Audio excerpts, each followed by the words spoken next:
Rowdy షీటర్లు, history షీటర్లు తీరు మార్చుకోకపోతే అత్యంత కఠినంగా వ్యవహరించి కేసు నమోదు చేస్తామని జిల్లా ఎస్పీ డాక్టర్ అజిత వేజండ్ల హెచ్చరించారు. ఎస్పీ ఆదేశాల మేరకు జిల్లా వ్యాప్తంగా ఆయా పోలీస్ స్టేషన్ల పరిధిలో రౌడీ షీటర్లు, హిస్టరీ షీటర్లు, కేడీలు, డీసీలు, ఇతర నేర చరిత్ర కలిగిన వ్యక్తులకు పోలీసు అధికారులు ప్రత్యేక సత్ప్రవర్తన కౌన్సిలింగులు నిర్వహించారు. నేర ప్రవృత్తికి స్వస్తి పలకాలని సూచించారు. కౌన్సిలింగ్ సందర్భంగా నేరాలకు దూరంగా ఉండి సమాజంలో మంచి పౌరులుగా జీవించాలని, ఎవరైనా చట్ట వ్యతిరేక కార్యకలాపాలకు పాల్పడితే కఠిన చర్యలు తప్పవని పోలీసులు హెచ్చరించారు.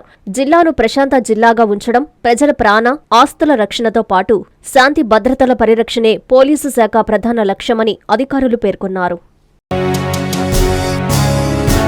స్వాగతం, సుస్వాగతం. నెల్లూరులో ఈ నెల 26 నుంచి 30వ తేదీ వరకు ఎంతో ప్రతిష్టాత్మకంగా జరగనున్న బారా షాహీద్ దర్గా రొట్టెల పండుగకు విచ్చేయుచున్న భక్తులకు స్వాగతం, సుస్వాగతం. మీ ఎస్కే సలీం, రొట్టెల పండుగ ఫెస్టివల్ కమిటీ కార్యదర్శి.